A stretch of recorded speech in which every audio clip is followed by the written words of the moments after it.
We remain steadfast in our commitment in delivering local news that matters, stories that inspire, enriching the lives of Filipinos in the Philippines and across the globe. This is your GMA Regional TV. Buong puso para sa Pilipino. Ito ang inyong Regional TV News. Magandang araw, ito ang inyong Regional TV News. Hatid namin ang mga pinakamalaki at pinakahuling balita. Mula sa Visayas, ako po si Cecil Kibod Castro. Mula rito sa Mindanao, ako po si Sara Hilomen Velasco. At mula naman dito sa Luzon, ako po si Chris Zuniga.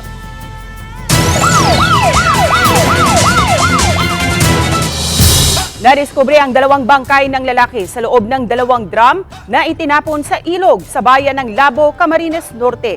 Investigasyon ng kapulisan nagpapatuloy para matukoy ang pagkakakilanlan ng mga biktima. Si Jessica Kalinog ng GMA Regional TV, Balitang Bicolandia para sa detalye. Gabi nitong Abril 1, habang nangingisda, sumisid sa ilog ng Barangay Submakin, Labo, Camarines Norte ang mangingisdang si Efren at ang mga kasamahan nito. Hanggang sa nadiskubre nila sa ilalim ng ilog ang dalawang malaking drum.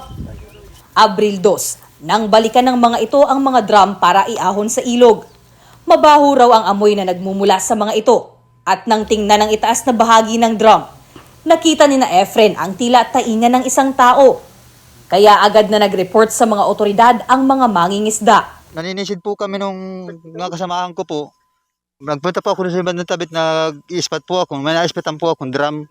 Nang tuluyang mabuksan ang drum, dito na tumambad ang bangkay ng dalawang lalaki na nakasemento pa. Nababalutan din ng duct tape ang mga mukha nito, habang ang isa, nakaposas pa ang mga kamay. Ayon sa PNP, kinatayang nasa 3 o 4 na linggo ng patay ang mga biktima. Nakikipag-ugnayan na sa ngayon ang Labo MPS sa iba't ibang lugar para matukoy ang pagkakakilanlan ng mga biktima. Bineberipika na rin ang impormasyon tungkol sa umano'y dalawang katao na una nang napabalitang nawawala sa Laguna. So far po may tumawag na sa akin from Laguna. So may binigay na missing person. So ibinigay ko na sa aking naghawak ng kaso para magkaroon ng comparison based doon sa result ng determine ng forensic natin, autopsy. Naniniwala rin ang PNP na hindi ito kayang gawin ng isang tao, kung kaya posibleng maraming sospek ang nasa likod ng naturang krimen. Mula sa GMA Regional TV, Balitang Bicolandia, Jessica Kalinog, nagbabalita para sa GMA Integrated News. Matapos maaresto at sumuko, nakapagpiyansa na ang 3 individual na kabilang sa inilabas na warrant of arrest laban kay Kingdom of Jesus Christ founder Pastor Apollo Kibuloy. Narito ang report ni John D. Esteban ng GMA Regional TV 1 Mindanao. Isinilbi ang warrant of arrest laban kay Crescente Canada na kapitan ng Barangay Tamayong sa Davao City sa kanyang tahanan kahapon, habang ang dalawa pa na may warrant of arrest na sina Pauline Canada at Sylvia Simanes sumuko sa NBI 11. Silang 3 akusado sa kasong child abuse na kinasasangkutan ni Kingdom of Jesus Christ founder at leader, Pastor Apollo Kibuloy. Ang 3 ay mga opisyal ng nasabing simbahan. Tumanggi nang magbigay ng pahayag ang 3 pero nakapagpiyansa sila ng tig 80,000 pesos at inirelease din ng NBI bandang alas 7 kagabi. The 2 of them voluntarily surrendered. The NBI proceeded to the place of Kapitan residence in Tamayong, and currently assisting the accused, the arrested person for posting bail. Pumunta kahapon ang mga tauhan ng NBI 11 at Police Regional Office 11 sa simbahan ng Kingdom of Jesus Christ sa Buhangin, Davao City upang iserve ang warrant of arrest laban kay Kibuloy at sa iba pang akusado. Pero wala roon ang mga akusado, kaya ang administrator ng simbahan na si Nori Cardona ang tumanggap ng warrant. Ayon sa NBI, wala rin si Kibuloy sa kanyang resort sa Samal Island, Davao del Norte at sa Prayer Mountain nito sa Barangay Tamayong sa Davao City nang isilbi ang warrant of arrest laban sa kanya sa kaparehong araw. We're expecting sana na mag-surrender si Pastor. Sir, after the 10 days since April 1 sa issue ng warrant of arrest, what will happen then? I-return namin yung warrant, then it's up to the court if he will issue an alias warrant of arrest. Base ito sa in-issue warrant of arrest ni RTC Branch 12 Presiding Judge Dante Baguio laban kay Kibuloy at sa 5 kasamahan nito para sa kasong child abuse sa 17 years old na babae noong 2011. Maliban sa child abuse, nahaharap din sa kasong sexual abuse si Kibuloy. Pinaghahanap pa hanggang ngayon ng otoridad si Kibuloy at sina Jacqueline Roy at Ingrid Canada. Ayon sa NBI, tiniyak nila na magiging mapayapa ang pagsisilbi ng warrant of arrest sa iba pang akusado. Kung may pagkakataon din daw, kakausapin nila si former President Rodrigo Duterte na malapit na kaibigan ni Pastor Kibuloy hinggil sa pagsisilbi ng warrant of arrest. Mula sa GMA Regional TV 1 Mindanao, John D. Esteban, nagbabalita para sa GMA Integrated News.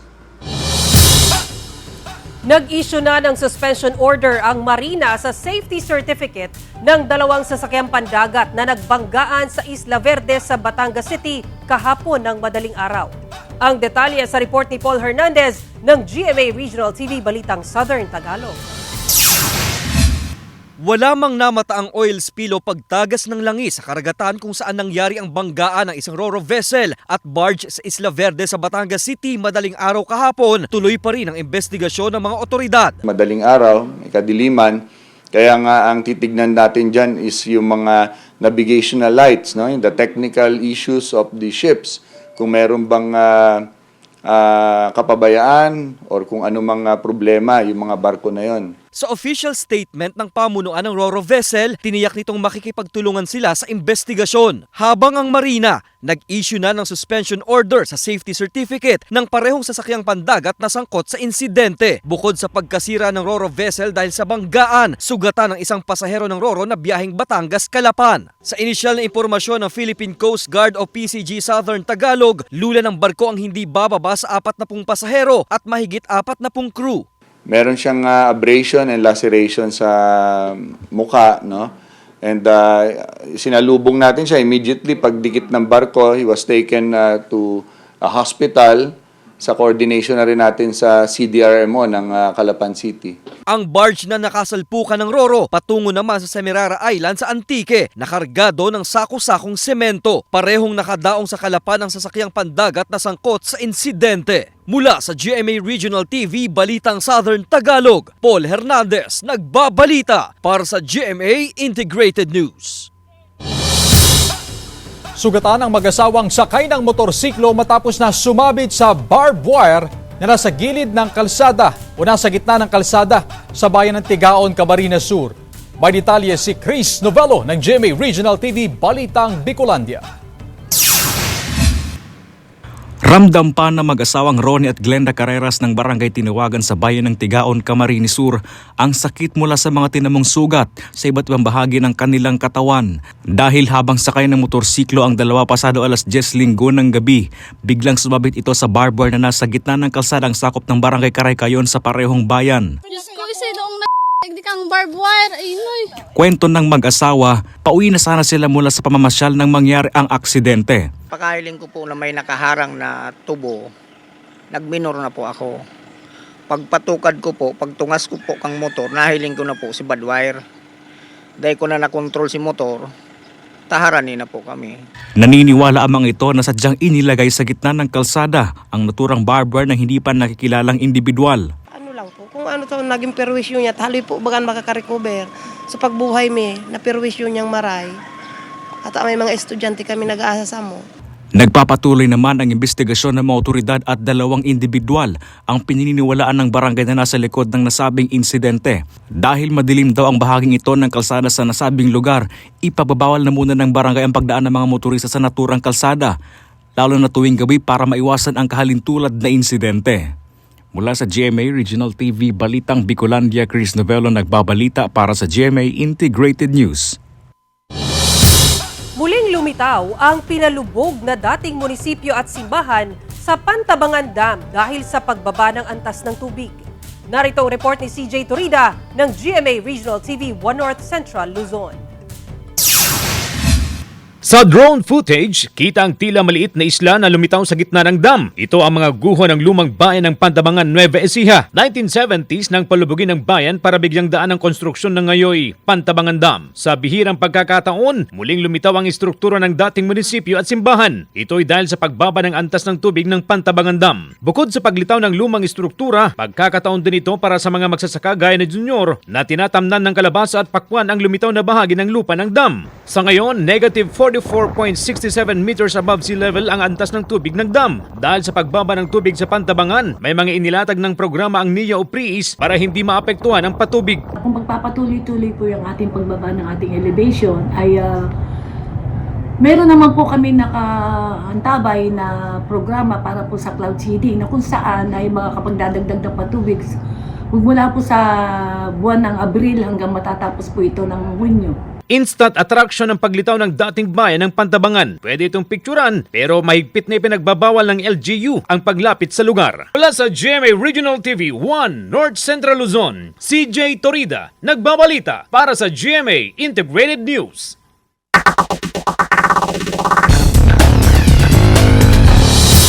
Nahuli ka ang pagpasok ng isang lalaki sa isang bahay sa San Carlos City, Negros Occidental. Nakasuot ito ng itim na t-shirt, shorts at may sombrero nang umakyat sa gate papasok sa loob ng bahay. Ngunit naunsya may ang plano nitong panloloob dahil sa bantay na aso sa bahay. Makikita sa video na mabilis itong tumakbo at umakyat ulit sa gate upang makalabas. Iniimbestigahan na ng pulisya ang pagkakakilanlan ng lalaki sa video. Malaking tulong ayon sa kanila na may nakabantay na aso nang mangyari ang tangkang panloloob. Basta ang kawatan mo, pag may intention, anytime of the day and night, mas lang siya. Nagkarerahan ang mga bangka sa pagdiriwang ng Balikucha Festival sa Santa Maria, Ilocos Sur. Narito ang report ni Ivy Hernando ng GMA Regional TV 1 North Central Luzon.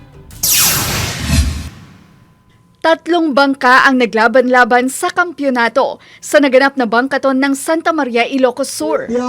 Santa Maria po. Wagi ang mga mangingisda mula sa barangay Lingsat ng Santa Maria.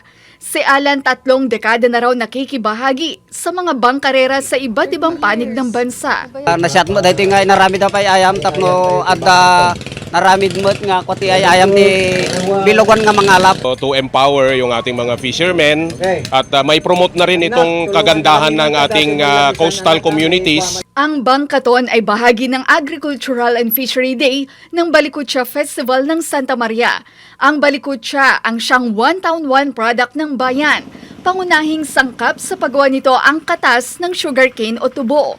Ang ibang byproducts ng tubo ay sukang Iloco o basi at muscovado na mabibili rin sa bayan. Sumaya mo't basit ma'am, di nalpas ti pandemic. Madumati agatang nga kita turista. Ay, dagiti gamin balikot siya ma'am ko. Natural ko na doon, tawan tilaok mo na. Asawa ng Diyos, madami po ang nagre-research dito, madaming nag-o-observe. Bahagi ng assistance ng LGU ang pamimigay ng pataba at ibang pangailangan sa bukid at promosyon ng produkto. Mula sa GMA Regional TV 1 North Central Luzon, Ivy Hernando, nagbabalita para sa GMA Integrated News. Ito ang inyong Regional TV News.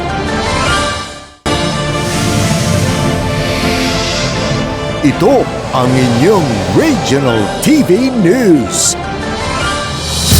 Nangangamba ngayon ang ilang Pinoy sa Taiwan sa kanilang kaligtasan matapos ang naitalang magnitude 7.2 na lindol sa lugar kahapon. Tutukan sa report ni Hazel Alviar ng GMA Regional TV, Balitang Southern Tagalog.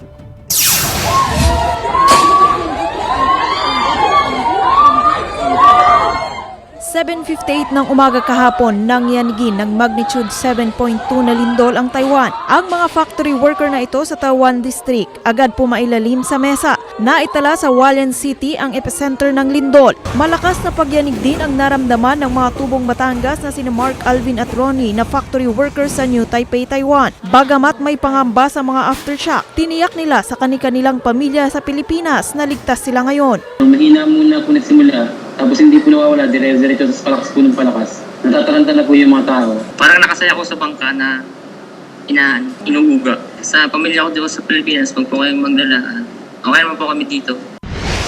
Nag-iihersisyo naman sa rooftop ng tinutuluyang gusali si Catherine Tay na tubong San Manuel, Isabela nang biglang yumanig. Nagkalat ang mga gamit pati ang mga paninda sa maliit nilang Filipino store at restaurant. Grabe, mga paninda ko dito, lahat, nagpagsakan, mga paninda. Tapos yung namin, sa yung ceiling, din, bumagsak. Ang Bicolanang si Josa Navales na kasalukuyang nasa Taiwan City, naliligo raw nang biglang maramdaman ang malakas sa pagyanig. Wala na raw siyang ibang nagawa kundi ang manalangin. Sa New Taipei City, nagtatrabaho bilang guro ang Cebuanang si Cristifany Bonotan. Sa ibinahaging video, kitang-kita ang paggalaw ng mga gamit sa loob ng classroom.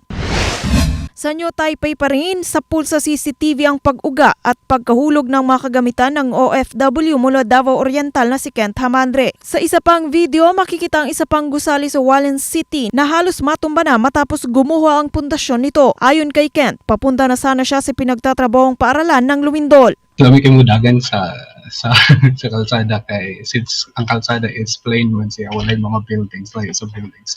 Pero na may mga sakyanan, so wala. Na-shock ko, like, na-freeze kadali. And then, nagtanaw ko sa building, like, mahugno naman siguro ni. Patuloy ang monitoring ng iba't ibang ahensya ng gobyerno para malaman ang lagay ng nasa 150,000 na mga OFW sa Taiwan. Mula sa GMA Regional TV Balitang Southern Tagalog, Hazel Kawaing Alviar, nagbabalita para sa GMA Integrated News.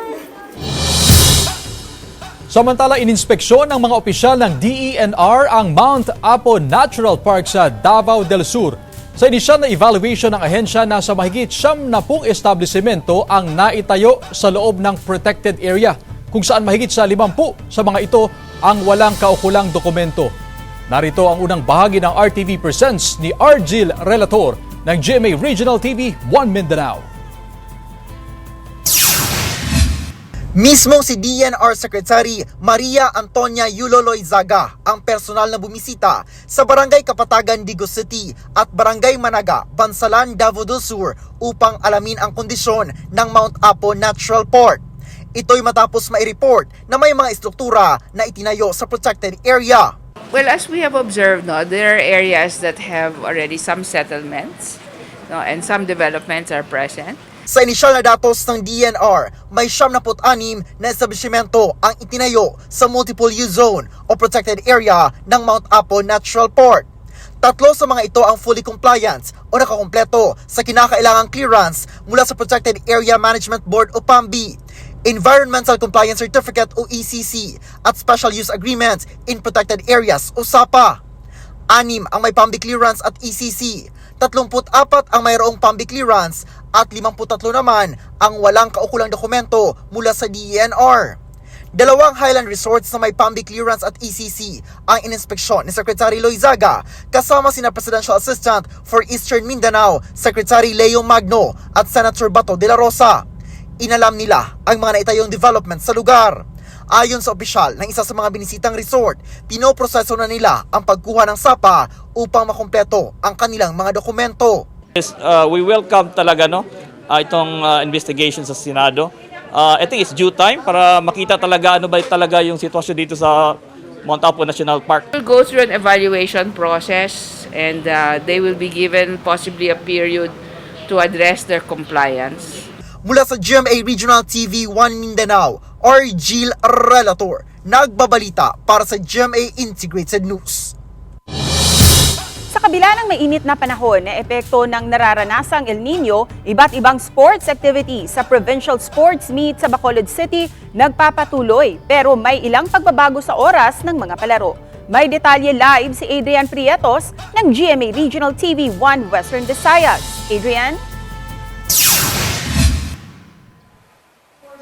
Yes, Cecil, mga kapuso, naku, sobrang init nga ngayon dito sa Bacolod City. Mga kapuso, nakalerto ang medical responders at teams saan mang venue ng iba't ibang sporting activities upang masigurong nasa maayos na kondisyon ng mga atleta habang sila ay naglalaro. Tirik na tirik ang araw, ngunit hindi ito iniinda ng mga atleta sa nagpapatuloy na provincial sports meet sa Bacolod City. Dito sa Palad Park and Stadium, kanya-kanyang diskarte ang mga atleta kasama ang kanilang mga coach upang maipagpatuloy pa rin ang training at paglalaro sa kabila ng matinding init ng panahon. Ang ibang diway gani ka tenero kay tungod sing hindi magwanta na init. Is namon 4 o'clock in the afternoon. Wala kami practice 3 p.m. Kaya ang 3 p.m.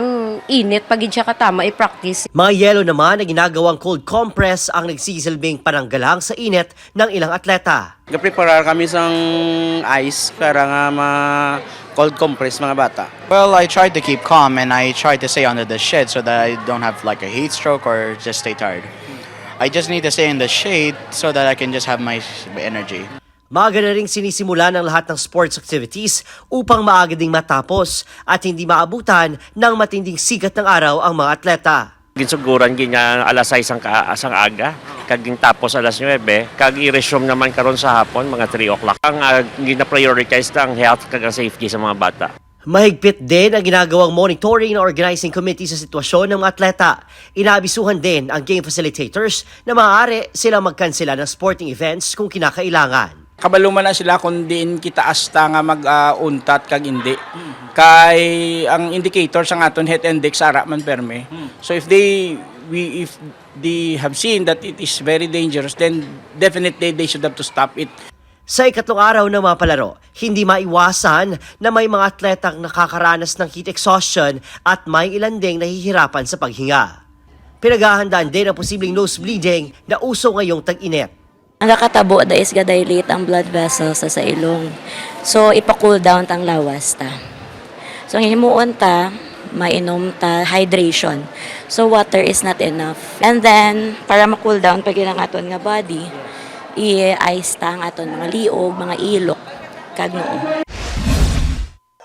Samantala, nasa mahigit 900 na paaralan sa buong Western Visayas ang pansamantalang nagsuspende ng face-to-face classes as of April 3, 2024 dahil sa matinding init ng panahon. Karamihan sa mga nag-shift sa alternative delivery mode ay ang mga nasa elementary level. Nauna nang sinabi ng ahensya na maaaring magdeklara ng suspensyon ng face-to-face classes ang local chief executives bunsod ng mainit na panahon na epekto ng nararanasang El Nino. Cecil, mga kapuso, dagdag ko nga lang, no, may mga LGU na rin dito sa probinsya ng Negros Occidental na bumalik na sa face-to-face classes ang setup. Paalala naman mga kapuso sa atin ng Department of Health, kung may pasok man, ikonsidera ang pagsuot ng civilian clothes upang maging mas komportable ang mga mag-aaral sa gitna ng matinding init ng panahon. At yan ang latest. Cecil? Maraming salamat, Adrian Prietos ng GMA Regional TV 1 Western Visayas. Kauna-unahang grape farm sa San Juan, Ilocos Sur na may 12 varieties ng ubas dinarayo dahil sa mga hitik na bunga. Narito ang report ni Ivy Hernando ng GMA Regional TV 1 North Central Luzon. Sino nga ba ang di matatakam kung ganito kahitik sa bunga ang isang prutas? Ito ang kauna-unahang grape farm sa barangay Nagsabaran, San Juan, Ilocos Sur na pag-aari ni Randy Riambon, isang siman. 2018 nang simula ni Randy ang pagtatanim ng grapes matapos ma-experience ng kanyang asawa ang sikat na grape picking sa La Union. Idinagawid dan DJ Balayon, inistorya na kanyak. Taday di gamin inunaan nga balasang ko, mahilig ti grapes gamin. Mula sa ilang seedlings ng karaniwang variety na Red Cardinal, naengganyo si Randy na sumali sa grupo ng grape farmers at bumili ng iba't ibang variety. Nasa 15 variety na ang kanyang pananim, 12 rito ay nagbunga na. Pinakamatamis ang variety na kung tawagi cotton candy, na amoy pa lang matamis na. Ayon kay Randy, mainam raw ang tuyong lupa at bihirang pagdidilig o ulan sa mga pananim na grapes. Libre ang pagpasyal sa grape farm. Kailangan lang bayaran kung mamimitas ng grapes sa halagang 200 pesos per kilo. Kaya nagsisimula na itong dayuhin ng local tourist. Pangpawala ng stress po. Nakaka-amaze kasi ngayon lang po kami nakakita ng ganito. Organic farming ang paraan ni Randy upang sa ganoon ay manatiling malusog ang halaman at ligtas kainin. Mula sa GMA Regional TV 1 North Central Luzon, Ivy Hernando, nagbabalita para sa GMA Integrated News. Kapapasok lang na balita mga kapuso, sumuko na ang dalawa sa personal assistance ni Pastor Apollo Kibuloy na sina Jacqueline Roy at Ingrid Canada sa NBI Region 11 sa Davao City ngayong umaga. Kabilang sila sa inisyuhan ng warrant of arrest sa korte sa kasong child abuse. Sa ngayon, isinailalim na sa booking proceedings at nakatakdang i-commit sa korte ang mga sumuko.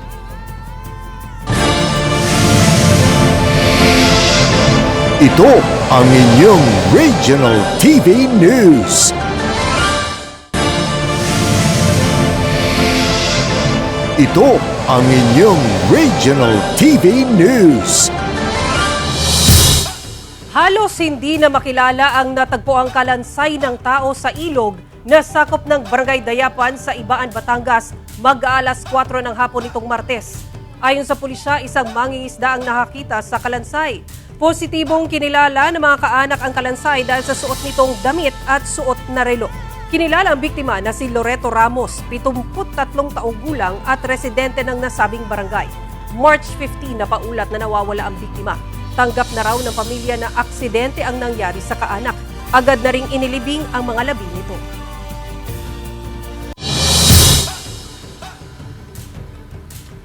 Samantala, patay na oarfish ang natagpuang palutang-lutang sa karagatan ng Bogo City, Cebu.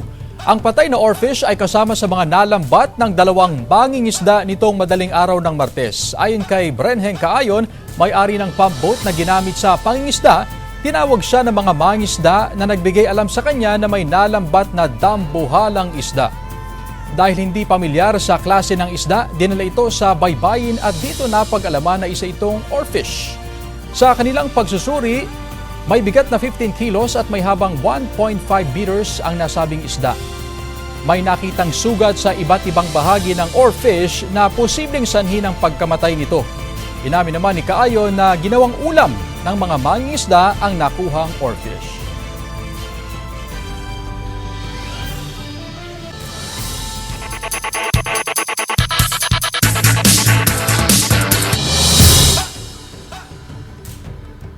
Handa na ang mga NCAA member school para sa NCAA Season 99 Women's Volleyball Tournament na magsisimula na ngayong linggo. Ang detalye sa report ni Mark Reggie Abella ng GMA Regional TV Balitang Bisdak.